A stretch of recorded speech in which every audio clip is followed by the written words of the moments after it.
यही ध्यान मेरे घट हो, जब प्राण तन से निकले। यही ध्यान मेरे घट हो, जब प्राण तन से निकले। इतना तो करना स्वामी, जब प्राण तन से निकले। मेरे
एक भक्त की है अर्जी, खुद गर्ज की है गर्जी। एक भक्त की है अर्जी, खुद गर्ज की है गर्जी। एक भक्त की है अर्जी, खुद गर्ज की है गर्जी। एक भक्त की है अर्जी, खुद गर्ज की है गर्जी। आगे तुम्हारी मर्जी, अरे हमारा काम तो प्रार्थना करना है। आगे तुम्हारी मर्जी, जब प्राण तन से निकले। तुम्हारी मर्जी, जब प्राण तन से निकले। इतना तो करना जब प्राण तन से निकले। गोविंद नाम लेकर मेरे प्राण तन से निकले। गोविंद नाम लेकर मेरे प्राण तन से निकले। इतना तो करना स्वामी, जब प्राण तन से निकले। इतना तो करना स्वामी, जब प्राण तन से निकले। जब प्राण तन से निकले। जब प्राण तन से निकले। जब प्राण तन से निकले। पेश कर दीजिए इनको, ये राजा हो गए हैं।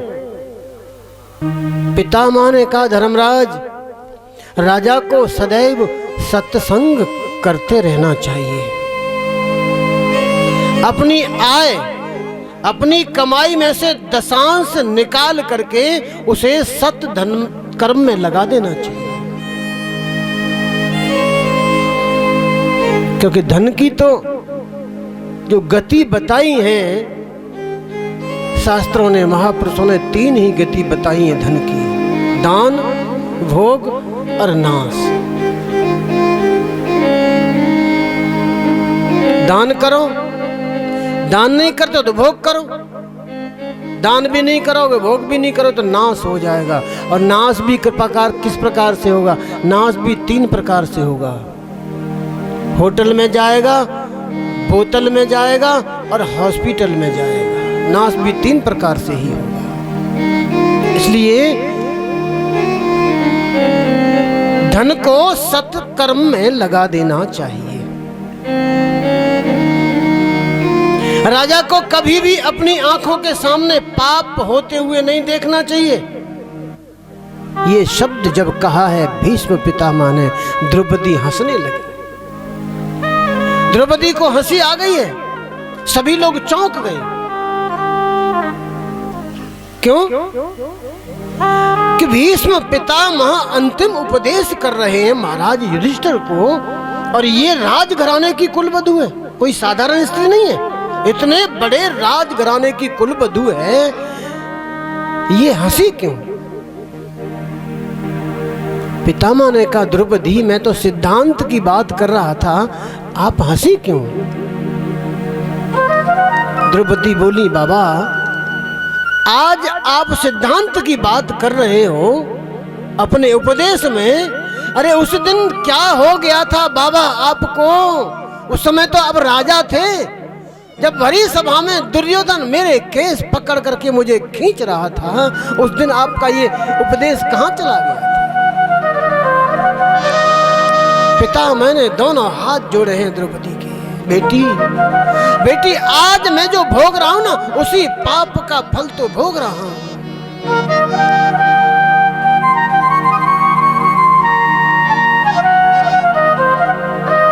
उत्तरायण का समय हो आया, जिसे योगी लोग चाहते हैं, इच्छा मृत्यु।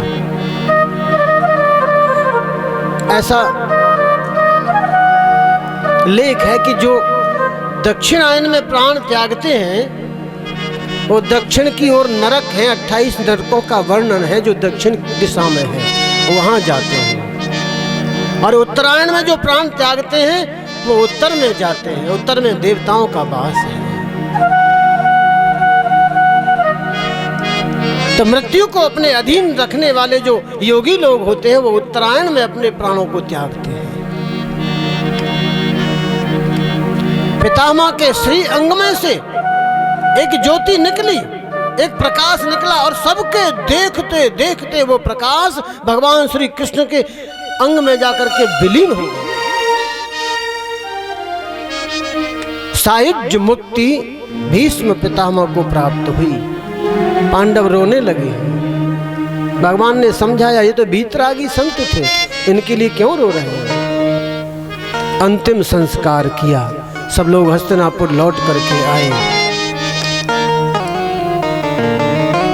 भगवान श्री कृष्ण द्वारिका चले गए, अर्जुन भी साथ में गए हुए हैं।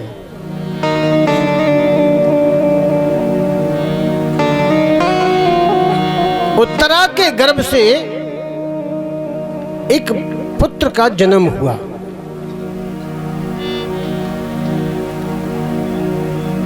द्वारका में सूचना पहुंची, भगवान आए हैं कुर्ता टोपी लेकर के। भगवान ने अपनी गोद में लिया है उस बालक को। बालक हंसने लगा है। अरे ये तो वही पुरुष है जिसने गर्भ में मेरी रक्षा की थी, ये तो वही पुरुष है। ज्योतिषियों को बुलाया गया, कैसा बालक है? ज्योतिषी अपनी अपनी गणना के अनुसार बता रहे हैं, बड़ा यशस्वी होगा, बड़ा प्रतापी होगा, प्रजा पालन में महाराज इक्ष्वाकु के समान होगा, शरणागत वत्सलों में महाराज दशरथ के समान होगा, और दानियों में राजा कर्ण के समान होगा, और धनुर्विद्या में अपने दादा युधिष्ठिर के समान होगा। परंतु एक बात ठीक नहीं होगी, इसको संत का शाप लगेगा जिसके कारण इसकी मृत्यु हो जाएगी। लेकिन वह संत का शाप भी अभिशाप नहीं, वरदान में परिणत हो जाएगा, वरदान साबित होगा। क्योंकि भगवान श्री कृष्ण की कृपा से यह बालक एक ऐसा इतिहास रच करके जाएगा जिससे कि संसार के लोगों की मुक्ति होगी। आज परीक्षित का जन्म अगर नहीं होता तो श्रीमद् भागवत महापुराण की यह कथा इस धराधाम पर नहीं आती। महाराज युधिष्ठिर ने ब्राह्मणों को बहुत सा दान दिया। द्वारकानाथ द्वारका जाने को फिर से तैयार है, अर्जुन को साथ लिया, चले गए।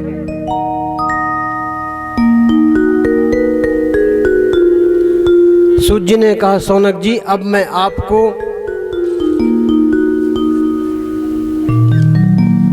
वह कथा सुनाने जा रहा हूं जो मुझसे आपने प्रश्न किया था कि परीक्षित को शाप क्यों लगा।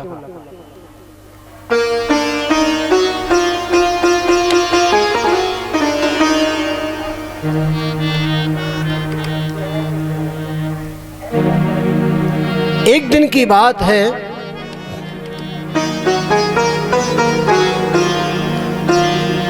विदुर लौट करके आए हैं। विदुर जी चले गए थे तीर्थ यात्रा में महाभारत युद्ध से पहले, 36 वर्ष के बाद लौट करके आए हैं। धृतराष्ट्र के पास पहुंचे। धृतराष्ट्र से जाकर के कहा, भैया ये सब क्या हो गया। रोने लगे हैं धृतराष्ट्र, गांधारी भी रोने लगी हैं पुत्रों के वियोग में। विदुर जी ने समझाया, भैया ये सब दैव गति है, लेकिन एक बात मुझे बताओ, आप यहाँ क्या कर रहे हो। अरे जिन लोगों ने आपके 100 पुत्रों को मार दिया, ये भीष्म पिता ये भीम काले नाग की तरह फुफकार मारता रहता है आपकी तरफ, और ये रोटी देता है तो थाली लगा करके नहीं देता, ये फेंक करके आपको रोटी देता है। हैं? आपको लज्जा नहीं आती। जिन्होंने आपके 100 पुत्रों को मार दिया, आप उन्हीं के हाथ से रोटी खा रहे हो। चलो मेरे साथ, चलो अभी चलो मेरे साथ यहां से।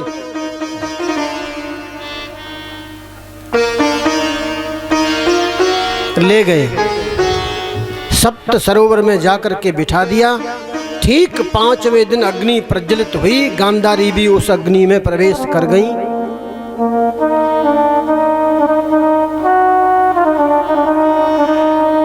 इधर अर्जुन लौटे हैं द्वारका से। अर्जुन का मुखमंडल उतरा हुआ है, उदासी है मुख पर।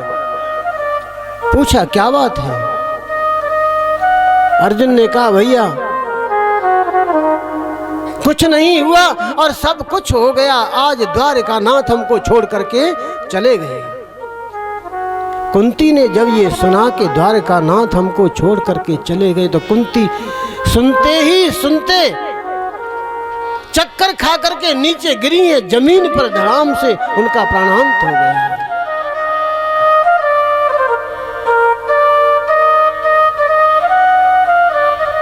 महाराज युधिष्ठिर ने विचार किया कि भगवान श्री कृष्ण इस धराधाम पर नहीं रहे तो अब हम भी इस धराधाम पर नहीं रहेंगे। महामंत्री को बुलाया, परीक्षित का राज तिलक किया और वहां से चल दिए। परीक्षित ने कहा, मैं तो अभी बहुत छोटा हूं, कुछ उपदेश करते जाइए, मैं राज्य को कैसे संभालूंगा। आप भजन करने जा रहे हो, कुछ उपदेश मुझे करके जाओ। तो महाराज युधिष्ठिर ने कहा, परीक्षित 3 बातों का ध्यान रखना।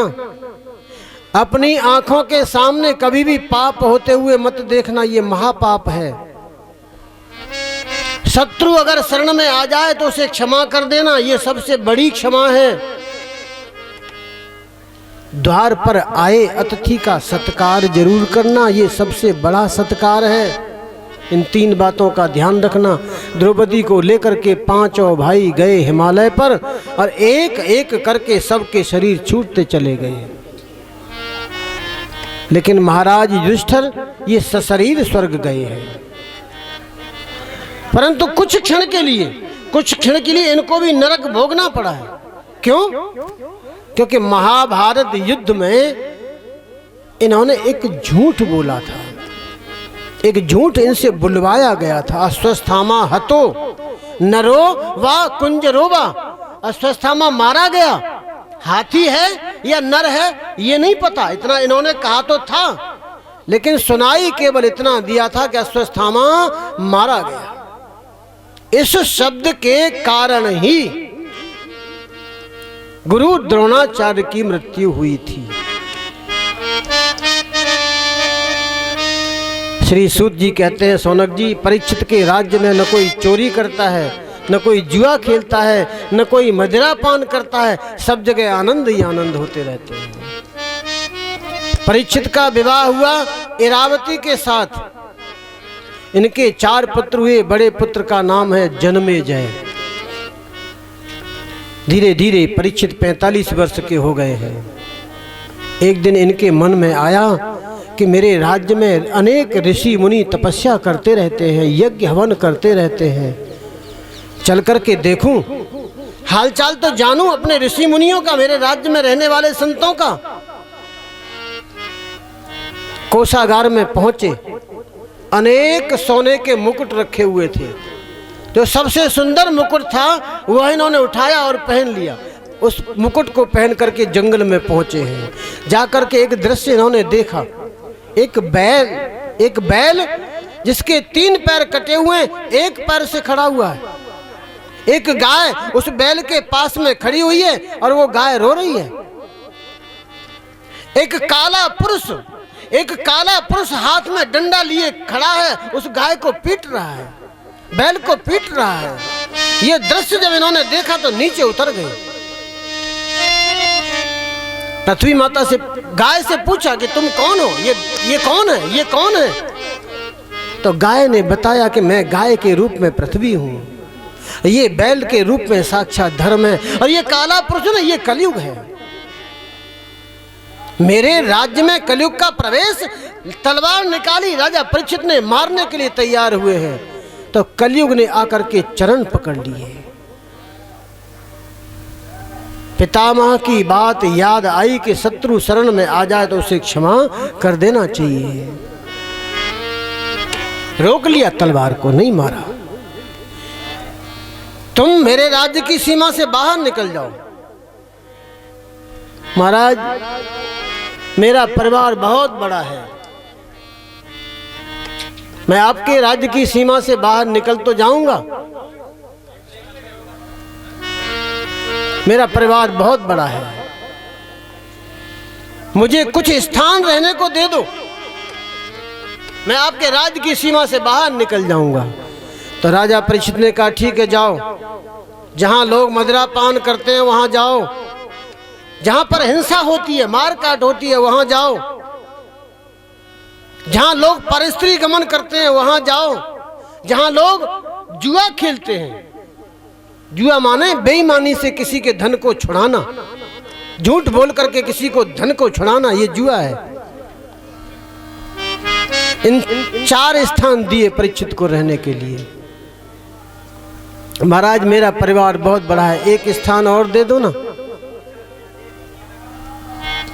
राजा परीक्षित ने कहा, ठीक है, जाओ, सोने में निवास करो, स्वर्ण में निवास करो। राजा परीक्षित का इतना कहना हुआ और कलयुग आकर के बैठ गया राजा परीक्षित के मुकुट में, जो सोने का मुकुट धारण कर रखा था। राजा परीक्षित ने गऊ और बैल दोनों को तो निर्भय कर दिया, बैल के 3 पैर जोड़ दिए, उनको निर्भय कर दिया कि जाओ। लेकिन कलयुग जब बैठा है राजा परीक्षित के मुकुट में, तो कलयुग ने यहां से अपनी लीला प्रारंभ की, अपना रूप दिखाया। अब यहां शंका होती है कि सोने में, स्वर्ण में तो भगवान का निवास होता है, ये कलयुग आकर के कैसे बैठ गया? नीति की कमाई और अनीति की कमाई। नीति की कमाई, खून पसीने से कमाई हुई मेहनत की, जो सोने के जेवरात बनवाओगे, सोना खरीद करके लाओगे, उसमें भगवान का वास होगा। और अनीति की कमाई से जो सोना आएगा उसमें कलयुग का वास होगा। अरे घर में सोना ला रहे हो खरीद करके, आभूषण खरीद करके ला रहे हो, जेवर खरीद करके ला रहे हो, पहले भगवान को धारण कराओ, पहले भगवान को पहनाओ कि लो प्रभु पहले आप इसको प्रसादी कर दो, तब उसको पहनो। ये जो मुकुट पहन रखा है राजा परीक्षित ने, ये जरासंध का मुकुट था। अनीति की कमाई से बनाया हुआ, अनीति की कमाई का था ये। जरासंध को जब जीता है, भीम के द्वारा जब मरवाया है, तो वहां से बहुत सारा धन लेकर के आए थे, और जरासंध ने तो अनीति की कमाई की थी, अनीति की कमाई से यह मुकुट बनवाया था। इसमें कलयुग आकर के बैठ गया और यहां से अपनी लीला प्रारंभ कर दी। राजा परीक्षित थोड़ा सा आगे बढ़े हैं। राजा परीक्षित को प्यास लगी है। शमीक ऋषि का आश्रम समीप में था। शमीक ऋषि उनके आश्रम में पहुंचे। शमीक ऋषि पद्मासन लगा करके नेत्र बंद किए हुए और समाधि में चले गए भगवान का भजन करते करते। अब आप लोग आश्चर्य कर रहे होंगे कि भजन करते करते समाधि कैसी होती है, संत लोग समाधि में कैसे चले जाते हैं। हाँ, कुछ संत आज भी ऐसे हैं कि पद्मासन लगा करके नेत्र बंद करेंगे, भगवान का ध्यान करने लगेंगे, भगवान की झांकी उनके सामने आ जाएगी, वो भगवान की झांकी का दर्शन करते रहेंगे। आप कितना भी चिल्लाते रहो, कितना भी आवाज देते रहो, उनके कानों तक आपकी आवाज जाएगी नहीं।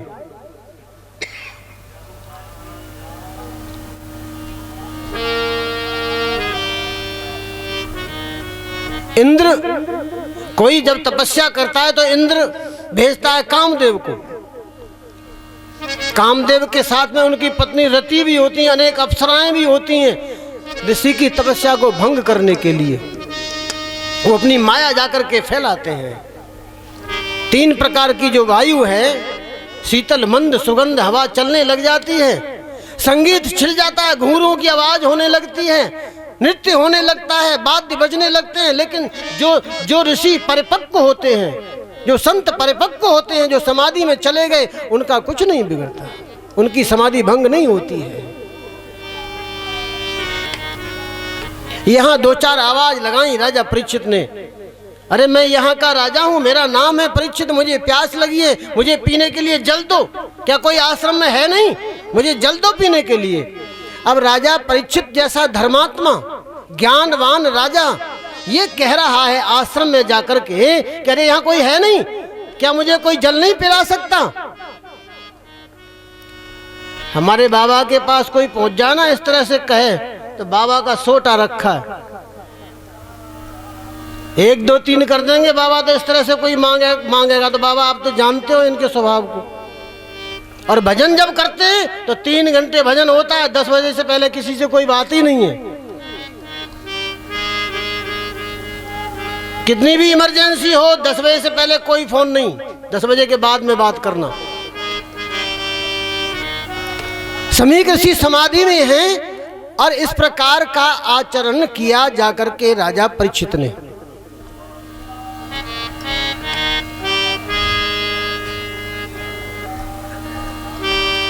कोई प्रत्युत्तर नहीं मिला उधर से, आश्रम की ओर से।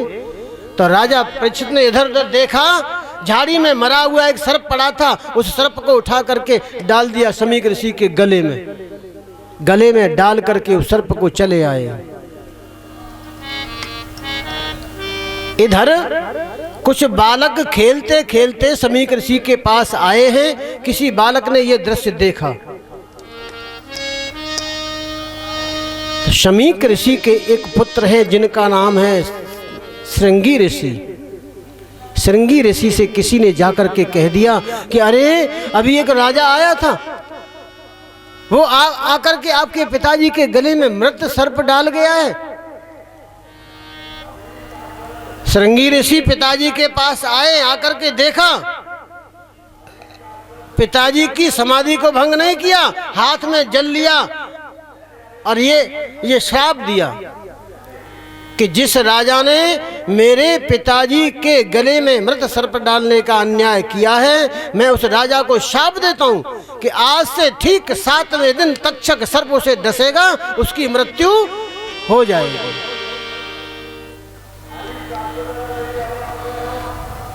रोने लगे।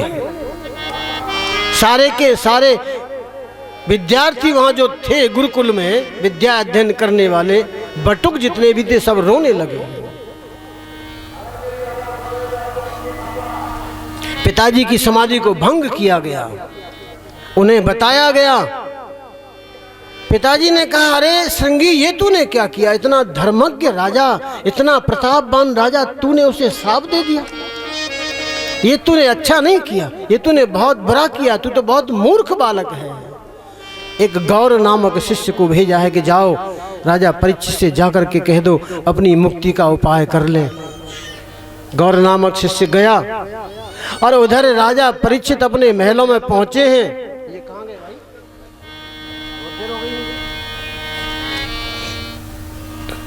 अपने महलों में पहुंचे हैं और जाकर के जैसे ही मुकुट को उतारा, मुकुट को उतारते ही मस्तिष्क में एक झन्नाटा हुआ।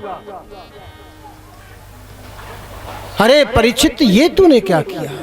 अरे जिस संत के चरणों में तुझे अपना मस्तक रखना चाहिए था, अरे जिस संत के गले में तुझे फूलों की माला धारण करानी चाहिए थी, उस संत के गले में तू मृत सर्प डाल करके आया है। ये अन्याय करके आया है परीक्षित, ये तूने अच्छा नहीं किया। इतनी देर में गौर नामक शिष्य आया, उसने पूरा प्रसंग बता दिया। परीक्षित ने कहा, ठीक किया श्रृंगी ऋषि ने जो मुझे शाप दे दिया, क्योंकि मैंने कार्य ही ऐसा किया है। संतों का अपमान, संतों के साथ में अभद्र व्यवहार क्या परिणति पैदा कर देता है। देखिए, अब शाप लग गया। आज राजा परीक्षित की क्या हालत है। उदयाचल से लेकर के अस्ताचल तक जिसका राज्य था, जो सम्राट था राजा परीक्षित, मुझे शाप लगा और उसने मन में विचार किया कि मेरी मृत्यु 7 दिन में होनी है, ये टलेगी नहीं, तो राजपाट छोड़ दिया। पुत्र जन्मेजय को बुलाया, गद्दी पर बिठाया और चल दिए छोड़ करके। एक क्षण में ही राजा परीक्षित ने पूरा राजपाट छोड़ दिया, गंगा किनारे जाकर के बैठ गए।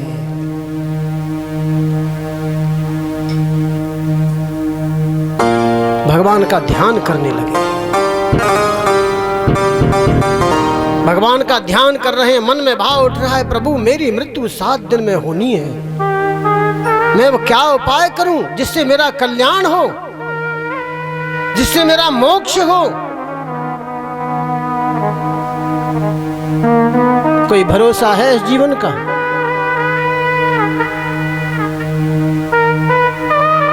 कोई भरोसा नहीं है।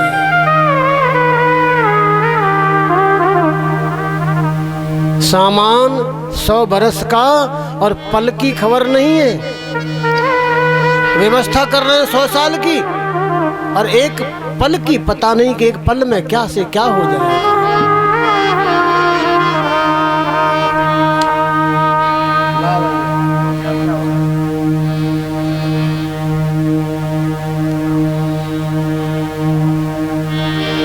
क्या भरोसा है इस जिंदगी का,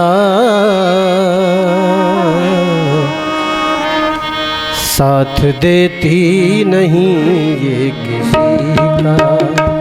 क्या भरोसा है इस जिंदगी का, साथ देती नहीं किसी का। है इस जिंदगी का, साथ देती नहीं किसी का।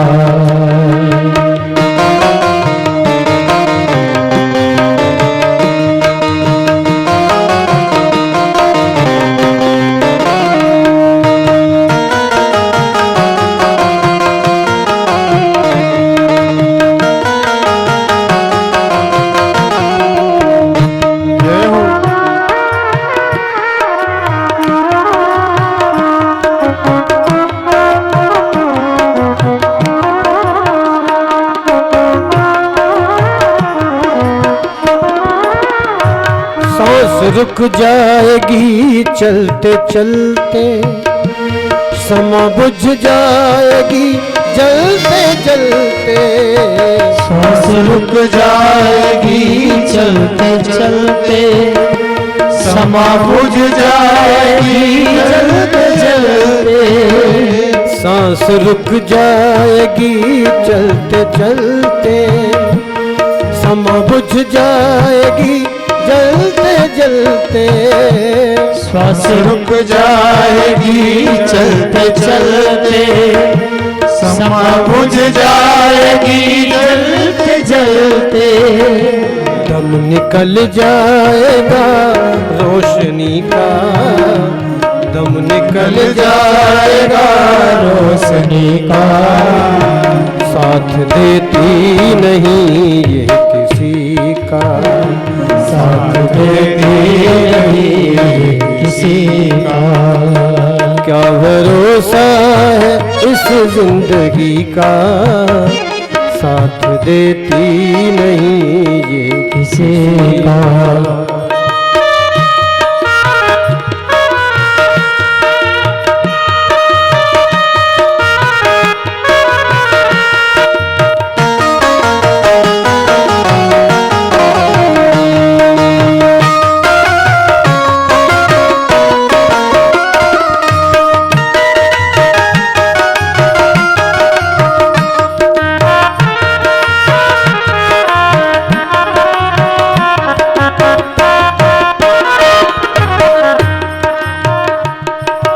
दुनिया हकीकत पुरानी, चल के रुकना है इसकी रवानी। ये दुनिया हकीकत पुरानी, चल के रुकना है इसकी रवानी। ये दुनिया हकीकत पुरानी, चल के रुकना है इसकी रवानी। ये दुनिया हकीकत पुरानी, चल के रुकना है इसकी रवानी। फर्ज पूरा करो बंदगी का, फर्ज पूरा करो बंदगी का। साथ देती नहीं ये किसी का, साथ देती नहीं किसी का। क्या भरोसा है इस जिंदगी का, क्या भरोसा है इस जिंदगी का। साथ देती नहीं ये किसी का, साथ देती नहीं किसी का।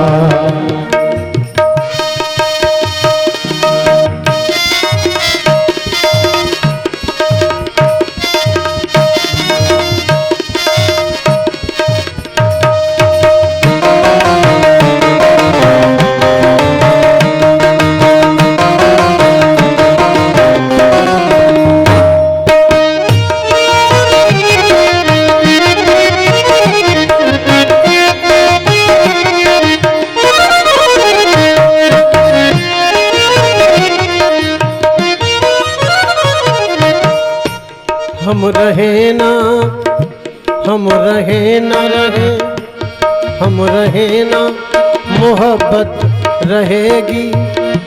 दास्तां अपनी दुनिया कहेगी। हम रहे ना मोहब्बत रहेगी, दास्तां अपनी दुनिया कहेगी। हम रहे ना मोहब्बत रहेगी, दास्तां अपनी दुनिया कहेगी। हम रहे ना मोहब्बत रहेगी, दास्तां अपनी दुनिया कहेगी। नाम रह जाएगा आदमी का, नाम रह जाएगा आदमी का। साथ देती नहीं ये किसी का, साथ देती नहीं किसी का। क्या भरोसा है इस जिंदगी का, क्या भरोसा है इस जिंदगी का। साथ देती नहीं ये किसी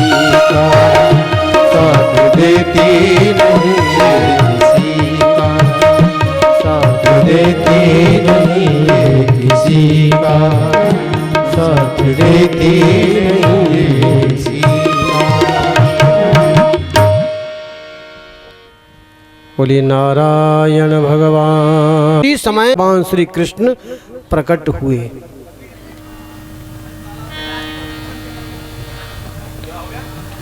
बोलिए श्री सुखदेव जी महाराज की जय।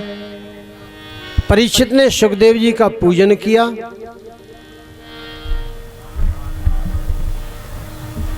पूजन करने के पश्चात प्रश्न करना आरंभ कर दिया। बोलिए गोपाल जी महाराज की जय।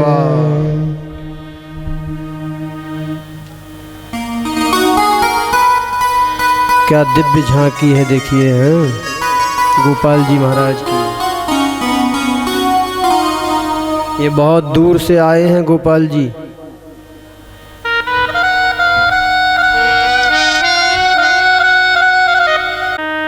जितनी भी बातें हैं श्रवण करने की, सुनने की, कीर्तन करने की, उन सब में श्रेष्ठ ये प्रश्न है कि जिस व्यक्ति की मृत्यु निकट है उस व्यक्ति को क्या करना चाहिए। आत्मज्ञानी महापुरुष जो होते हैं ना, ऐसे प्रश्नों का बहुत आदर करते हैं और पूछने वाले के सामने, प्रश्नकर्ता के सामने उत्तर भी उसी प्रकार से रख देते हैं। अरे परीक्षित, समय निकला जा रहा है। ये जीव संसार के सारे कार्यों को कर रहा है, लेकिन जिसने संसार को बनाया, संसार के कार्यों को तो कर रहा है, संसार के बनाने वाले का ध्यान नहीं कर रहा है। अरे परीक्षित, अंत समय में मेरे गोविंद का स्मरण हो जाए, इससे अच्छा कोई उपाय नहीं है। अब यहाँ से राजा परीक्षित प्रश्न करते जा रहे हैं और श्री सुखदेव जी महाराज उनके प्रश्नों का उत्तर देते जा रहे हैं। इससे पहले दो कथा और आप सुन चुके हैं। कौन कौन सी? श्री सूत जी महाराज सौनक जी को सुना रहे हैं कथा, और सनकादिक मुनीश्वरों ने कथा सुनाई है नारद जी को, भक्ति को, ज्ञान को, वैराग्य को। ये तीसरी कथा प्रारंभ हो रही है। श्री सुखदेव जी महाराज राजा परीक्षित को कथा श्रवण करा रहे हैं। परीक्षित, ये जीव कितना अंधा है। अरे काल इसको चेतावनी दे रहा है, ये फिर भी नहीं समझता। ये जीव अपने जीवन को सुधारने में लगा हुआ, अपनी मृत्यु को नहीं सुधार रहा है। अरे प्राणी जब इस संसार से जाता है तो इसके साथ में क्या जाता है? कुछ जाता है? मरती बार प्राणी पुकारे सब साथियों को, उस दिन साथ तेरे कोई नहीं जाएगा। साथी चलेंगे केवल गंगा किनारे तक, तेरे साथ पगले एक धेला भी न जाएगा। अर्धांगिनी चलेगी, अर्धांगिनी चलेगी साथ केवल दरवाजे तक। बेटा भी हक अग्नि दान तक निभाएगा, उससे तो आगे तेरी करनी चलेगी प्यारे। तेरे साथ केवल एक कृष्ण नाम जाएगा, तेरे साथ केवल एक राम नाम जाएगा, और तेरे साथ में कुछ नहीं जाएगा। परीक्षित, भगवान का स्मरण कर ले और कुछ मत।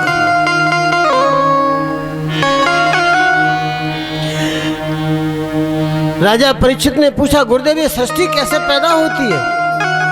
सृष्टि विषयक वार्ता 4 स्थानों पर है श्रीमद् भागवत महापुराण में। बताने लगे। एक बार नारद जी ब्रह्मा जी के पास गए। ब्रह्मा जी ध्यान अवस्था में बैठे हुए थे। नारद जी ने पूछा, पिताजी आप किसका ध्यान कर रहे हो? ब्रह्मा जी ने कहा मैं इस जगत को बनाता हूं, लेकिन जिसने मुझे बनाया है मैं उसका ध्यान कर रहा हूं। कौन बनाता है इस जगत को? सृष्टि में कुछ नहीं था, केवल भगवान ही थे। प्रभु के मन में आया कि एको हम बहुश्यामी, मैं एक से अनेक रूपों में हो जाऊं। एक से अनेक होने के लिए भगवान ने जल का निर्माण किया। उस जल में शेषनाग के फन पर भगवान नारायण प्रकट हो गए। भगवान नारायण की नाभि में कमल, कमल से ब्रह्मा जी का जन्म, उत्पत्ति। शांताकारं भुजगशयनं पद्मनाभं सुरेशं विश्वाधारं गगनसदृशं मेघवर्णं श्रीलक्ष्मीकान्तं कमलनयनं योगविद्यानगम्यं वन्दे विष्णुं भवभयहरम्।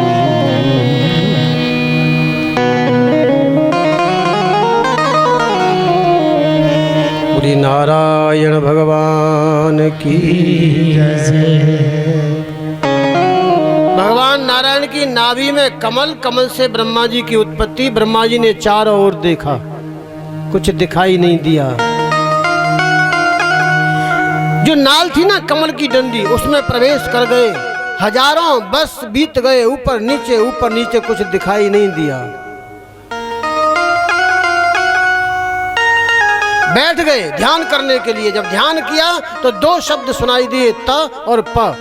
त प, ये दो शब्द सुनाई दिए। आदेश हो रहा है कि त प, तप करो, तप करो, तप करो। ये आकाशवाणी हुई।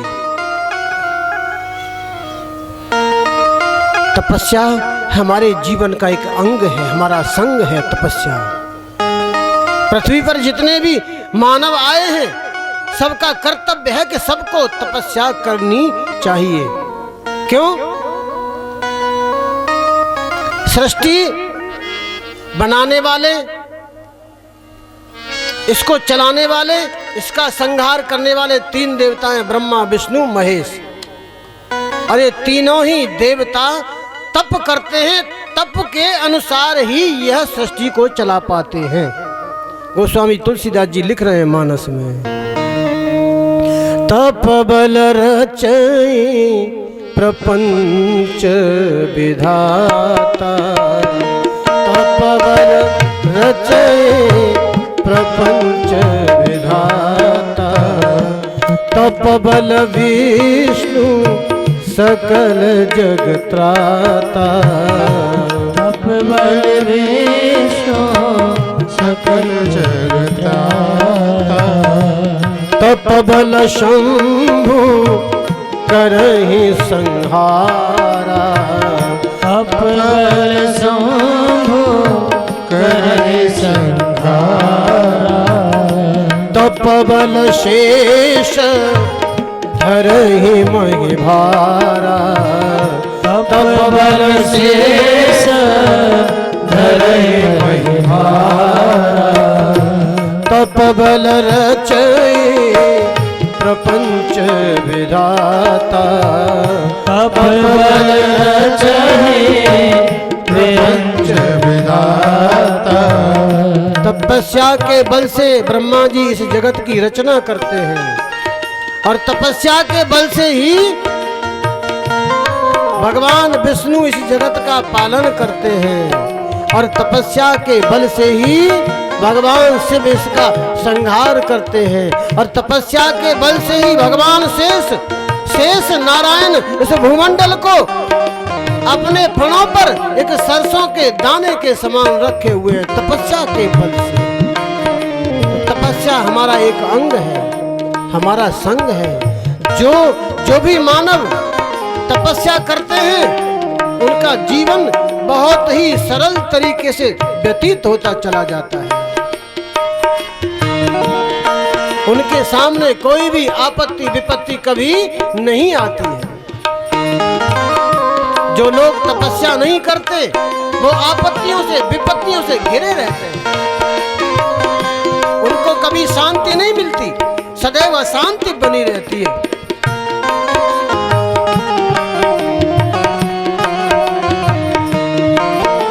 गोस्वामी तुलसीदास जी ने एक सुंदर चौपाई और लिखी है, देखिए। तपबल विप्र सदा बरियारा, तपबल विप्र सदा बरियारा, तिनके कोपन को रखवारा, तिनके कोपन को रखवारा। तपबल विप्र सदा बरियारा, बरियारा माने बलवान। तपस्या के बल से ही ब्राह्मण सदैव बलवान बने रहते हैं। श्राप और वरदान देने में उनको सामर्थ्य होती है, श्राप भी दे देते हैं और वरदान भी दे देते हैं। श्राप दिया है ना श्रृंगी ऋषि ने, कोई रक्षा नहीं कर पा रहा है। इतना धर्मज्ञ राजा, इतना प्रतापवान राजा, कोई रक्षा नहीं कर पा रहा है।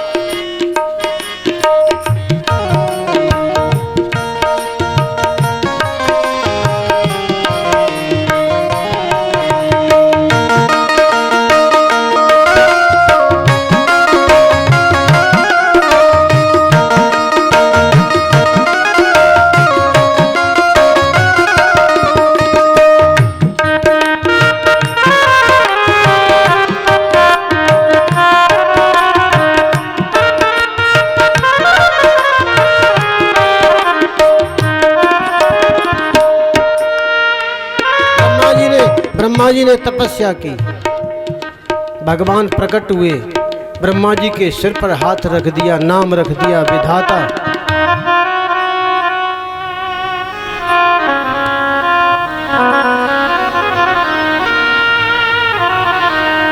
चार श्लोकों की भागवत सुनाई।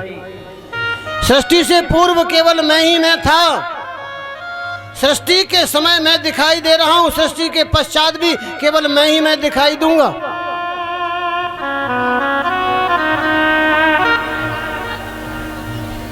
राजा परीक्षित ने प्रश्न किया, श्री सुखदेव जी महाराज एक बात बताइए, भगवान किसको जल्दी मिलते हैं? भगवान किसको जल्दी मिलते हैं? निर्मल मन जन सो मोहि पावा, मोहि कपट छल छिद्रन भावा।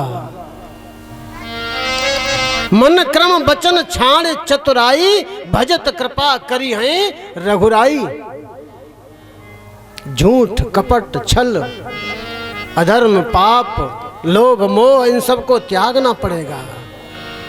सत्य सदाचार पवित्रता शौर्य धैर्य समता शीलता इनका पालन करना पड़ेगा, तब जाकर के भगवान आपको प्राप्त होंगे। दुर्योधन की मेवा त्यागी साग विदुरगर खायो, क्योंकि विदुर जी के हृदय में प्रेम था और दुर्योधन के हृदय में कपट था। तो भगवान कपट से नहीं प्रेम से भगवान मिलते हैं।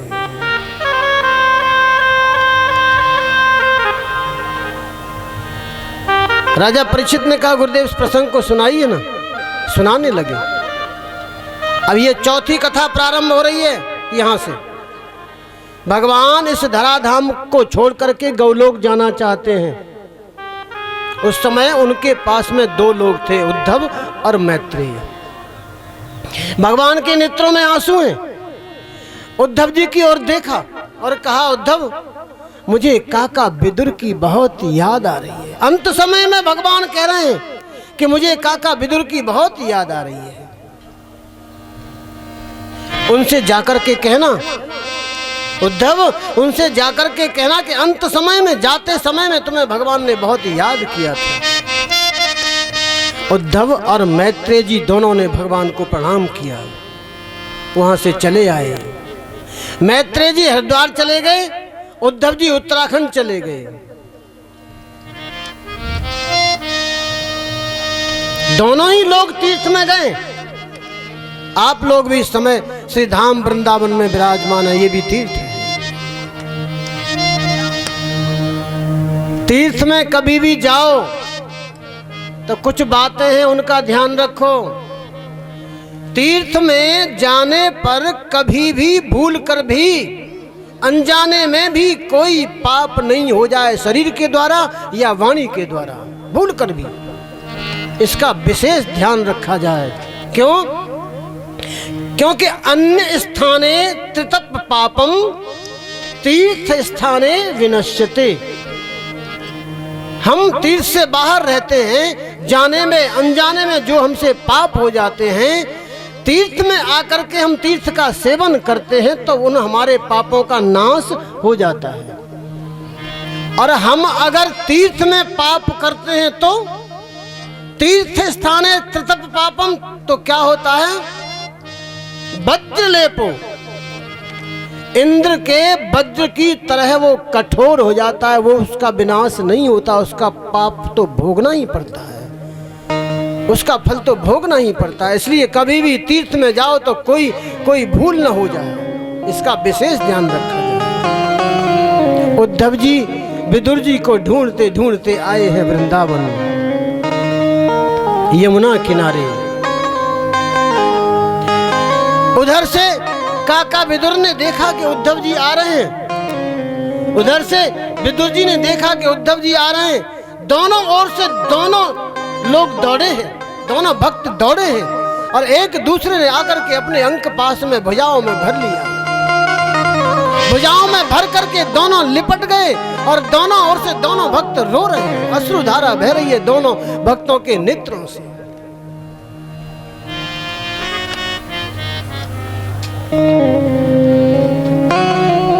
उद्धव जी ने पूछा, कैसे हो विदुर? विदुर ने कहा, मैं तो ठीक हूं, आप सुनाइए, कुछ द्वारका की कुशल सुनाइए ना। वहां मेरे प्रभु का क्या हाल है? उद्धव जी ने कहा, विदुर अब द्वारका में कुछ नहीं रहा, सारे के सारे यदुवंशी आपस में लड़ करके समाप्त हो गए और भगवान भी अपने लोक को गमन कर गए। लेकिन विदुर तुम बहुत भाग्यशाली हो। अंत समय में गोविंद ने कहा था कि जाकर के काका विदुर से कह देना कि मुझे उनकी बहुत याद आ रही है। विदुर जी ने कहा, उद्धव कैसा स्वभाव था मेरे गोविंद का, कैसा स्वभाव था। गई मारन पूतना कुछ काल कूट लगाए,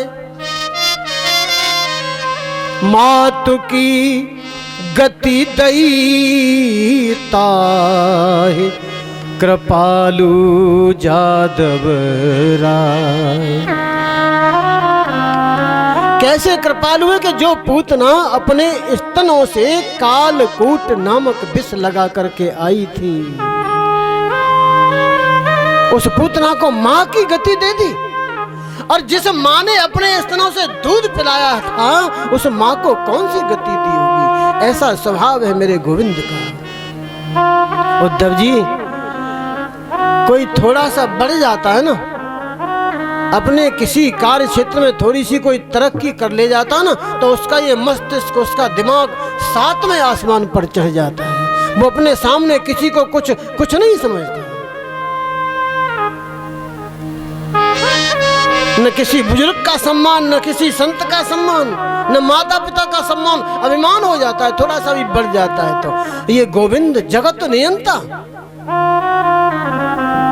अनेकों अनेक कोटानी कोटि ब्रह्मांडों के पालन करने वाले भगवान श्री कृष्ण ब्रज में क्या कर रहे हैं, कैसी लीला कर रहे हैं ब्रज में। इस रेती में, इस जमुना की रेती में भगवान श्री कृष्ण ने घूम घूम करके, दौड़ दौड़ करके गायों को चराया, महाराज किया। कैसी कैसी अद्भुत लीलाएं गोविंद ने इस रज में की हैं।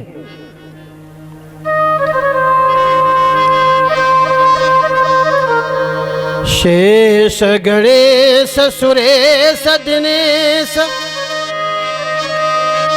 महेश हु जाहि निरंतर ध्यावे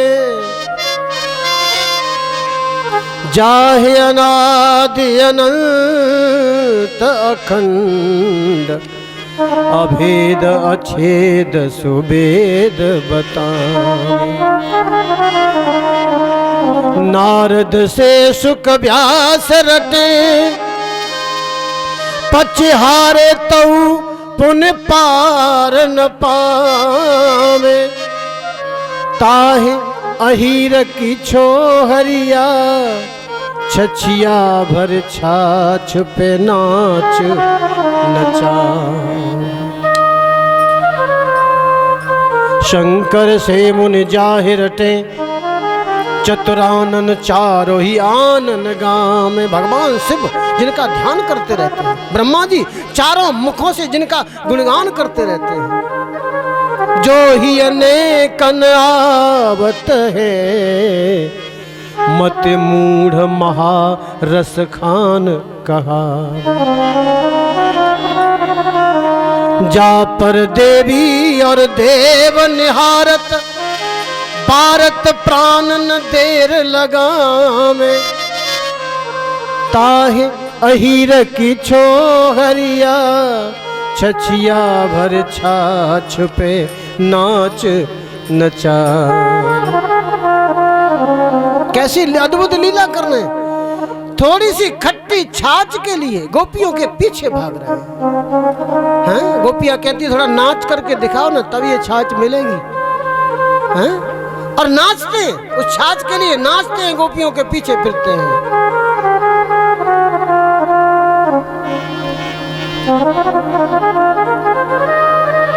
गुंज गरे सिर मोर पखा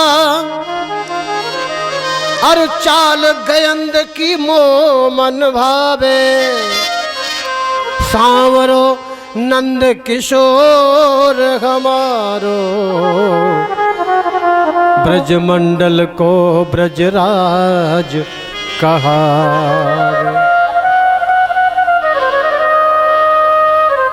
साज समाज सबे सिरताज एक लाज की बात कही नहीं जावे। ये लाज की बात तो है ही। ताहि अहीर की छोहरिया छछिया भर छाछ पे नाच नचावे। कैसा दर्शन है अद्भुत। कजरारी तेरी अखियों में, कजरारी तेरी अखियों में क्या भरा हुआ कुछ तो ना है। तेरा तो हसन औरों का मरन बस जान हाथ से खोना है। क्या खूबी हुस्न बयान करूं ऐ सुंदर श्याम सलोना है। श्यामा सखी प्राण धन जीवन मेरे ब्रज का एक खिलौना है। मेरे ब्रज का एक खिलौना है। उद्धव जी और विदुर दोनों को पूरी रात बीत गई भगवान की चर्चा करते करते। उद्धव जी ने कहा विदुर जितने भी यदुवंशी थे ना वो भगवान को पहचान नहीं पाए, भगवान को जान नहीं पाए। क्यों नहीं जान पाए? कबीरा मन निर्मल भया जैसे गंगा नीर। गंगा जल की तरह पवित्र होना पड़ेगा मन को।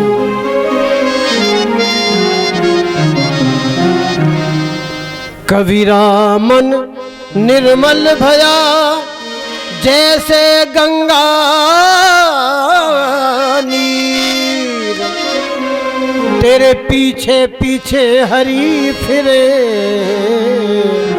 कहत कबीर कबीर। कहत कबीर कबीर कहत कबीर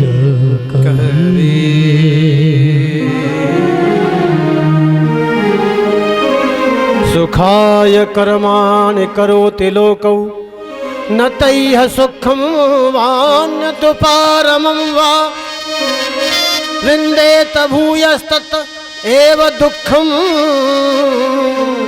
यदत्तयुक्तं भगवान वदेन्नः।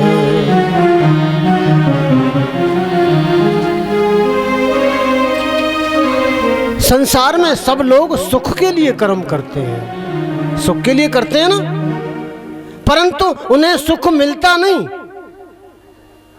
बदले में दुख मिलता है। ऐसा क्यों? क्योंकि कुंती के अलावा भगवान से दुख किसी ने मांगा ही नहीं, सब लोग सुख ही मांगते हैं, दुख कोई मांगता ही नहीं। अरे सुख तो केवल भगवान के चरणों में है। लोभ, मोह, अहंकार, इस वृत्ति को त्याग करके सत्य की वृत्ति अपना लो, सदाचार का पालन करो, धैर्य धारण करो, भगवान का भजन करो। प्रवृत्ति, सुवृत्ति और कुवृत्ति हमारे शरीर में दो हैं, कुवृत्ति भी है, सुवृत्ति भी है। और हम जानते हैं कि कुवृत्ति क्या है, सुवृत्ति क्या है। हम सुवृत्ति को क्यों नहीं अपनाते? कुवृत्ति हमारे ऊपर क्यों हावी है? भगवान का इसमें कोई दोष नहीं है। यद्यपि सम नहीं रागन रोसु, भगवान तो सम है। ये मानव शरीर हमको दिया है, बुद्धि दी है, इस बुद्धि के द्वारा विवेक जागृत करो ना कि कुवृत्ति क्या है और सुवृत्ति क्या है। अरे कुवृत्ति को अपनाएंगे तो दुख ही दुख मिलेगा, सुख आपको कभी मिल ही नहीं सकता। और सुवृत्ति को अपनाएंगे तो दुख आपके पास आएगा भी नहीं, सुख ही सुख आपको प्राप्त होगा।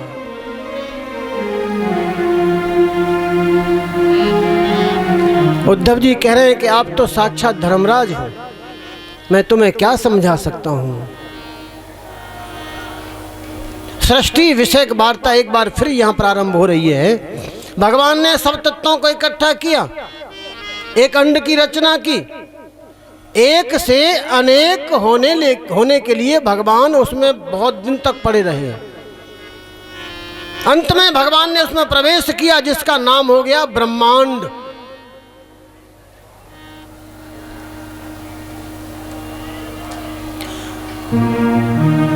उस अंड से भगवान ने विराट रूप धारण किया।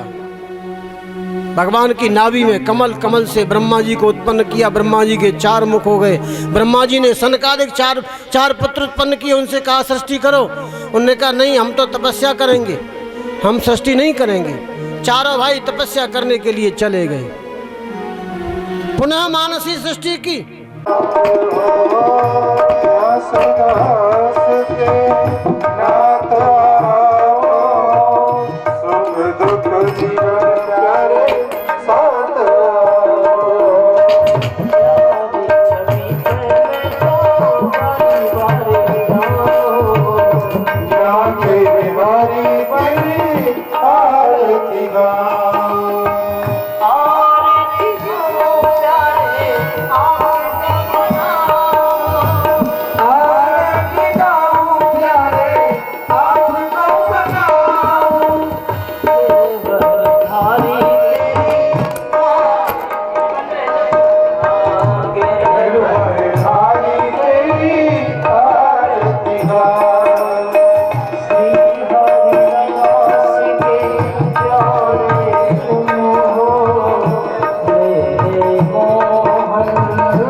तेरे चरणों पर तो बारी बारी जाऊं बिहारी तेरी आरती गाऊं बिहारी तेरी आरती गाऊं कर्पूर गौरम करुणावतारम संसारसारम बुद्धगंधहारम सदा वसंतम हृदयारुणे भवं भवामि सततं नमामि